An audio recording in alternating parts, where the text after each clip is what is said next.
Bismillahirrahmanirrahim. Alhamdulillahi Rabbil alamin. Wassalatu wassalamu ala ashrafil mursalin. Amma ba'd. Assalomu alaykum va rahmatullohi va barakatuh. Muhtaram azizlar, haqiqatda olib qaraganimizda umr g'animat ekan. Kunlar o'taverar ekan, soniyalar o'taverar ekan, har yili bir o'tgan davrga yana kimlardir qaytib kelar ekan, kimlardir kela olmas ekan. Alloh nasib qilsa siz bilan biz ertaga muborak bir oylardan biri bo'lgan Rajab oyiga ham kirib kelamiz. Shuning uchun sizlarga Rajab oyi haqida bir ozgina ma'lumot berib qo'yishlikni lozim topdik. Alloh azza va jalla Qur'oni Karimda oylarni 12 oy qilib yaratganini aytadi. Va mana shu 12 oyning 4tasini Xurum oylarga aylantirgan.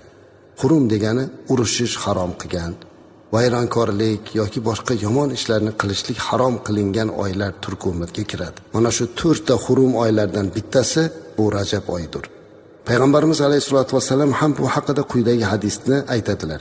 Zamon Alloh taolo osmonlar va yerni yaratgan kunidagidek holatga qaytdi. 1 yil 12 oydir. Shulardan 4tasi harom oylar bo'lib, 3tasi ketma-ket keladi. Zulhijja, Zulqa'da, Muharram va Jumadul oxir bilan Sha'bon orasida esa Muzarning Rajabidir dedilar. Rajab oyi demak azizlar Xurum oylardan biri, ya'ni urushish, vayronkorlik harom qilingan oylardan biri ekan, bu oyda nimalar qilmoqligimiz kerak? Rajab so'zini o'zini ma'nosiga kiradigan bo'lsak, hayo qilish, saqlanish degan ma'nolarni beradi. Mana shu ma'nodan kelib chiqadigan bo'lsak azizlar, Rajab oyida demak biz ko'proq hayoni o'zimizga ta'lim qilishimiz kerak. Chunki mo'min musulmon doim hayoli bo'lmoqligi kerak. Va bu Xurum oylarda har qanday urushni to'xtatmoq kerak. Biz bu oyda nima qilishimiz kerak? Biz ma'naviy urushib yurganlar bo'lsin, arazlashib yurganlar bo'lsin, janjallashib yurganlar mana shu Rajab oyini hurmatidan bu narsalarni to'xtatib, bir-birlari bilan do'stona ahillikni tiklamoq kerak. Rajab oyi azizlar bu Ramazon oyini kirishligidan belgi. Chunki Rajabdan keyin bir oy Sha'bon oyi, undan keyin Ramazon. Demak biz Ramazonga tayyorgarlik ko'rishlikni hozirdan boshlashimiz kerak. Payg'ambarimiz alayhisolatu vasallam Rajab oyi kirganda quyidagicha duo qilardi ekanlar. Siz bilan biz ham bugun Rajab arafasida turar ekanmiz, ushbu duoni qilishligimiz lozim. Ya'ni Rasulimiz alayhisalom Allohumma barik lana fi Rajab va Sha'ban va ballighna Ramazon deyardi ekanlar. Ey Allohim, Rajab va Sha'bon oylarida bizga baraka ato qilgin va bizlarni Ramazon oyiga yetkazgin. Biz ham buni duo qilishimiz kerak. Siz u bizlarni ham Rajab va Sha'bon oyiga eson omon yetkazgan Robbimiz Ramazon oylariga ham sog' omon yetkazsin. Rajab oyida nima amallar qilish kerak? Ko'pchilik Rajab oyida mana bunday kunda ibodatlar qilish kerak, mana buncha namoz o'qish kerak yoki mana bu masalalar deb aytiladi. Bu gaplarning juda ko'pi zaif azizlar. Sahih qovullarga tayanmagan. Shuning uchun ulamolarimiz aytadiki, Rajab oyida maxsus qilinadigan biror bir belgilab qo'yilgan ibodat yo'q.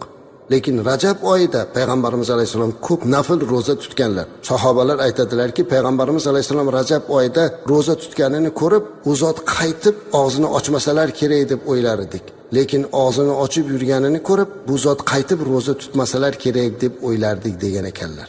Demak biz ham shundan xulosa qilishimiz kerak. Rajab oyida himmat qilgan odam, imkoniyatini qilgan odam nafl roza tutmoqligi kerak. Lekin nafl roza tutgan odam man nafl roza tutyapman deb tutmagan odamni oldida faxr qilmasin. Umuman azizlar, hamma nafl ibodatlar bu maxfiy bo'ladi. Payg'ambarimiz alayhisalom shuni o'rgatganlar. Biz ujubdan, riyodan saqlanishimiz kerak. Kim roza tutgan bo'lsa, Alloh qabul qilsin. Kim tutmagan bo'lsa ham biz buni hech qachon malomat qilmaymiz. Chunki bu Rajab oyining rozasi faqatgina ixtiyoriy qilinadigan ibodatdir. Shunday ekan azizlar, Rajab oyida agar imkoniyatimiz bo'lsa, sog'ligimiz ko'tarsa, himmatimiz ko'tarsa, roza tutaylik. Va bu albatta bizni Ramazon rozasiga tayyorlaydi. Payg'ambarimiz alayhisalom shunday qilganlar. Demak, Rajab oyini ba'zida roza tutib, ba'zida tutmagan ekanlar. Biz ham iloji boricha bu oyda ilojini qilsak, avvalida, o'rtasida, oxirida, bo'lmasa kun ora qilib yoki dushanba, payshanba, Rajab oylari kunlarida nafl rozalarni tutmoqligimiz kerak. Va bu oyda eng asosiysi azizlar, biz Ramazonga ma'naviy tayyorlanishni boshlashimiz kerak. Xafa qilganlardan uzr so'rash, haqqi borlarning haqqini ado qilish, xonadonimizga ma'naviyat, ma'rifatni olib kirish va farzandlarimizni ham tarbiyasiga yanada e'tiborimizni qaratib, Ramazon oyiga tarbiyali, musaffo bir holatda kirishlikka harakat qilmoqligimiz kerak. Va hammamiz yana bir karra payg'ambarimiz alayhisolatu vasallam qilgan duoni takrorlab, Allohumma barik lana fi Rajab va Sha'bon va ballighna Ramazon. Ey Allohim, Rajab va Sha'bon oylarida bizga baraka ato qilgin va bizlarni Ramazon oyiga yetkazgin. Rajab oyini bizlar yaxshilikda o'tkazishligimizni Alloh nasib qilsin deb Allohdan so'rab qolaman.